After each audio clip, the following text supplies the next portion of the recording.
Good afternoon and welcome to the Windsor Star's Net News at Noon. I'm Craig Pearson with Donald McArthur, bringing you the best from the paper and the web. Michigan's State House of Representatives has not yet voted on paving the way for construction of a new DRIC border crossing. It has been bogged down by a to-and-fro debate sparked by supporters of Matty Moroun, who owns the bridge, who has even sent in some of his employees to lobby state representatives. Okay, and Windsor police now have 2 men in custody in connection with that savage beating last week of a member of Windsor's gay community. Now, hate crime charges are unlikely to be laid here because police don't believe he was targeted because of his sexual orientation, although some slurs were used in the midst of the attack. And a gruesome detail from the story today, they put out suspect descriptions, the coppers did. So apparently, in the bid to elude police, one of the suspects used a cheese grater to get rid of some teardrop tattoos he had on his face. A cheese grater, folks. Okay. Now, the Windsor Police want to know what you think of their job. They're sending out more than 2,000 random surveys asking what they should do better. Okay, the grass doesn't seem any longer. There doesn't seem to be any more trash than usual in city parks. But CUPE is back in town. They're holding CUPE National Ontario there. They're holding their 47th annual convention.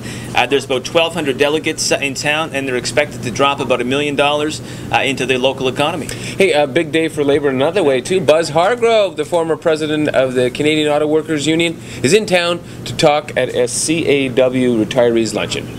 We're CAW members here, Mr. Pearson and myself. That's right. Anyway, folks, a new study produced by Ontario's Chief Medical Officer of Health, who apparently doesn't live near any wind turbines, shows that there are no adverse health effects from living near wind turbines. That's a surprise to folks who are fighting the installation of these things out in the county, and we're going to have their reaction for you in tomorrow's paper. And Canada is getting older. Statistics Canada says that by 2021, senior citizens will outnumber children for the first time, and believe it or not, by 2036, senior citizens will account for 1/4 of the population.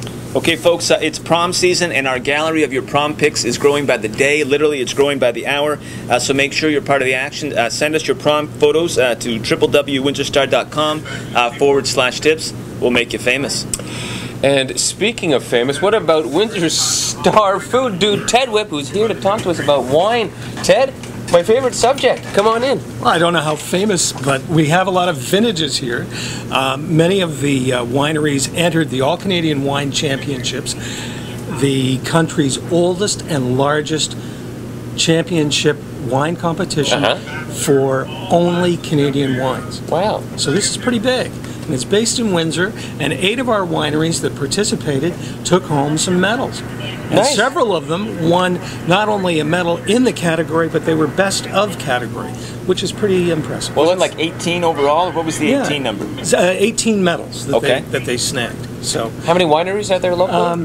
There are 14 wineries, but maybe not all participated. But 8 of the local wineries that did participate brought home the medals. Well, I say we sample some of the products you brought on. I should bring that next time. This is all we have for a prop, folks. No wine today. Come back on Friday. But yeah, this is a wine tour of the region. A wine tour of the region. Yeah. Hey, can't you take? Maybe you wouldn't even know about this. I probably should have asked you about this before you get on air. But can't you take some sort of wine tours in the summer? There are some wine tours. There's a trolley tour. There's a couple of private outfits that will set up a tour just specifically for you. So if you're a Merlot guy or a Pinot Noir guy, then they know where to go. You used to be more of a draft guy. What's the latest the latest on that? The latest, the Kildare House is what you're referring to. Yes, is going to reopen mid-June. The hope is to get it open in time for the World Cup. If not, because of government approvals, that sort of thing, all the paperwork, probably by June the 14th. I'm told more than a dozen drafts, and there will be a distinctive menu designed for the pub. And the landscaping, the place is going to look really sharp. Did you have a sneak peek inside? Not yet. Not yet, okay. So the landscape. Next week, when I bring you a bottle of wine. That's right, I'm told it looks good. Yeah. Anyway.